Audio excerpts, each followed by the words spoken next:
In today's video lesson, we are going to discuss forest habitat. Let us begin.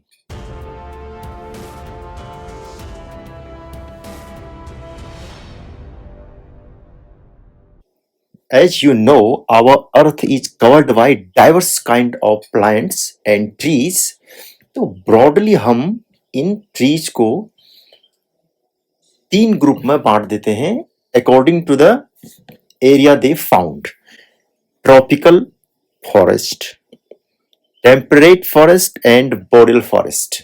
3 type के forest के बारे में हम इसमें अब आगे पढ़ेंगे कि what kind of organism and what kind of atmospheric conditions are found there. Let us move on. Tropical forest. देखो, ट्रॉपिकल फॉरेस्ट मतलब पहले एरिया पता कर लेते हैं कि ट्रॉपिकल फॉरेस्ट आखिर मिलते कहाँ हैं हमारे अर्थ पर.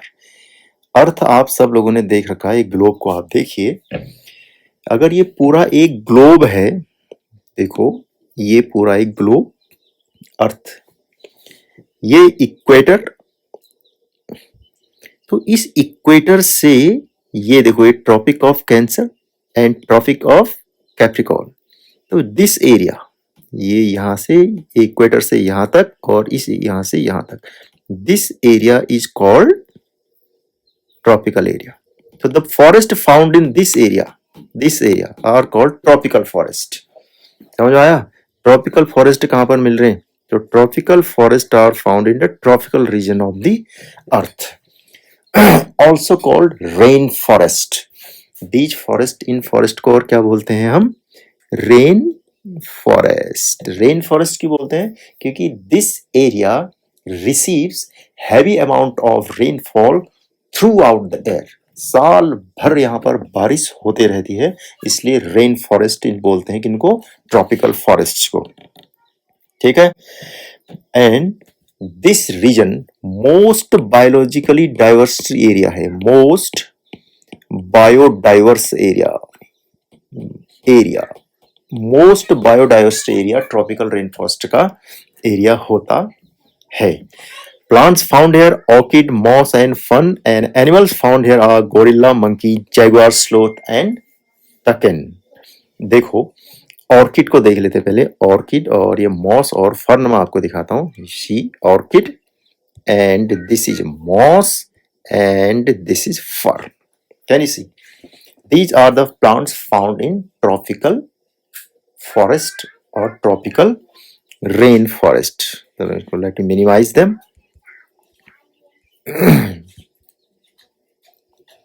ओके, ये है. ठीक है. Late us move on. Adaptation in the plants for the tropical forest. Tropical forest में क्या एडेप्टेशन मिलते हैं प्लांट्स में? देखो, प्लांट्स में क्या एडेप्टेशन मिलते हैं? They have drip tip. क्या होता है? Drip tip. अब ड्रिप टिप कैसी होती है? ड्रिप टिप होती है देखो ऐसी. ड्रिप टिप से क्या फायदा होता है? ड्रिप टिप से ये फायदा है कि जो पानी यहाँ पर जमा हो रहा है ये आसानी से नीचे स्लाइड ऑफ हो जाएगा. तो स्लाइड, क्योंकि ट्रॉपिकल रेन फॉरेस्ट में क्या है? थ्रू आउट द एयर बारिश होते रहती है, तो पानी पत्ती की सरफेस पर जमा नहीं रहता है. It will slide off, clean कर देगा ये पत्ती को. तो ये drip tip is a kind of adaptation found in the tropical rain forest plants. देखो, ट्रॉपिकल रेन फॉरेस्ट में जो है ना, due to the dense canopy of rain forest plant, जो ऊंचे लंबे प्लांट होते हैं ऊपर से उनकी कैनोपी होती है, तो जो छोटे प्लांट्स होते हैं वो सनलाइट उनके पास कम पहुंचती है. तो to compensate less amount of the sunlight, उनकी पत्तियां चौड़ी होती हैं. So they can harvest more sunlight. कि नीचे है, ऊपर से तो डेंस कैनोपी है जिससे कि सनलाइट नीचे नहीं पहुंचती है, कम पहुंचती है.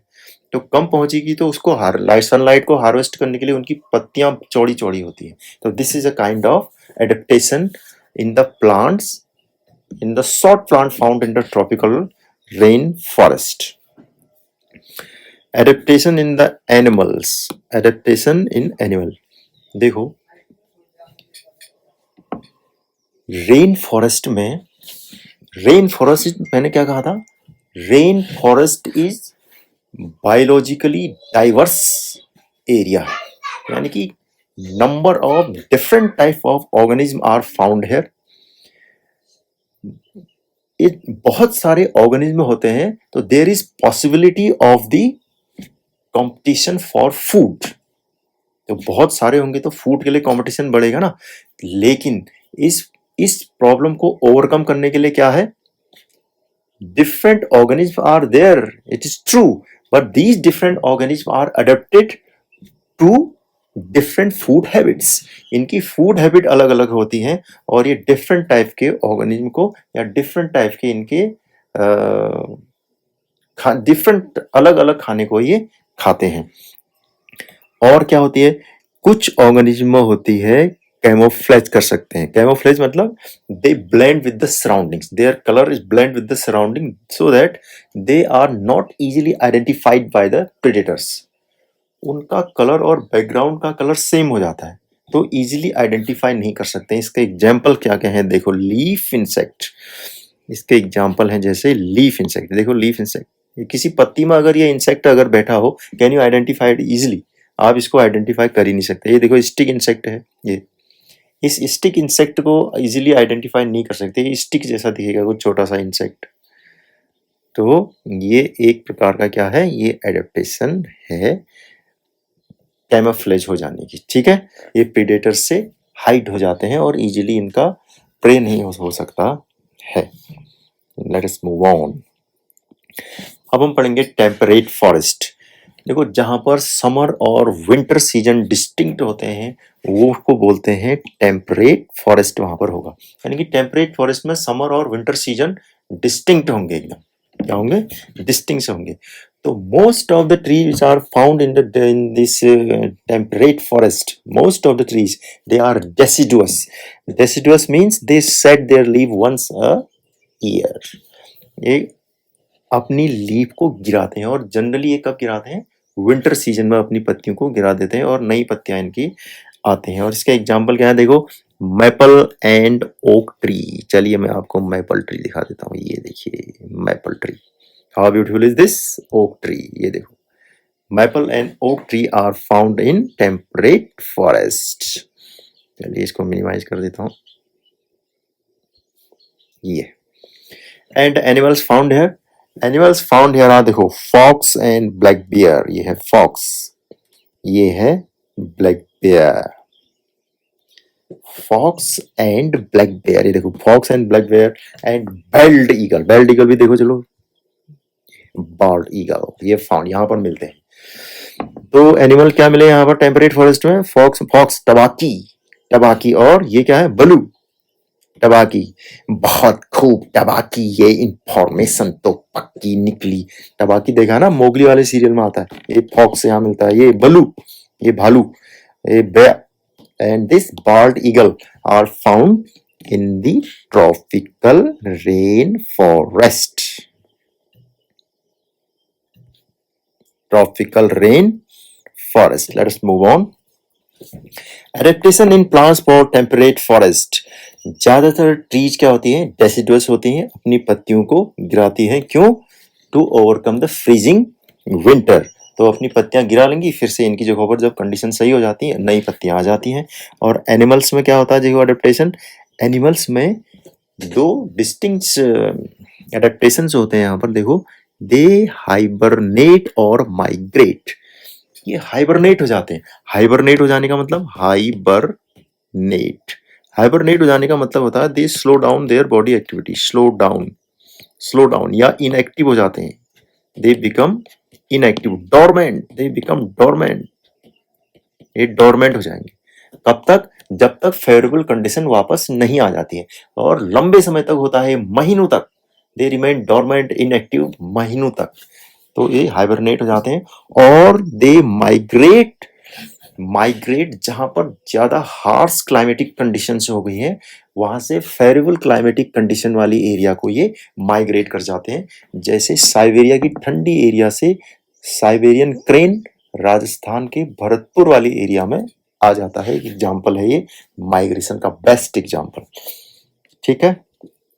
आगे बढ़ते हैं, बोरियल फॉरेस्ट। देखो boreal forest are also called taiga.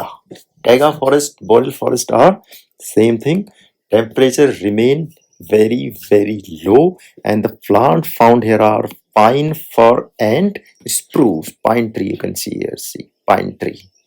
तो ये पाइन ट्री है, देखो कोनिकल शेप है, जहां बर्फ है वहां पर प्लांट्स में कोनिकल शेप अवश्य मिलेगा, conical shape. And where they found, they are found in the Canada, Russia, China, Scandinavia, ये सब यहाँ ये मिलते हैं. देखो animals found here are wolf, deer, woodpecker, hare, bat and bear. Adaptation in plants for boreal forest. वही adaptation boreal forest, taiga बर्फ वाला एरिया है, बर्फ होगी यहाँ पर तो कोनिकल शेप होगा, कोनिकल शेप्ड है ताकि बर्फ आसानी से स्लाइड ऑफ हो जाए. दूसरा, ये निडल लाइक लीफ इनकी होती है ताकि बर्फ जमा न होने पाए, स्लाइड ऑफ हो जाए आसानी से. एडेप्टेशन इन ऑर्गेनिज्म में भी माइग्रेशन का और हाइबरनेशन का होगा. Some animal also have thick fur to avoid cold. Thick fur या फिर थिक स्किन, ये दोनों चीजें उन ऑर्गेनिज्म में होंगी जहां पर कोल्ड क्लाइमेटिक कंडीशंस होंगे, extreme cold climatic conditions. Late us move on. Okay, आज के लिए इस वीडियो में इतना ही. नेक्स्ट वीडियो में हम कुछ एक्वेटिक हैबिटेट्स के बारे में पढ़ेंगे. तब तक के लिए थैंक यू.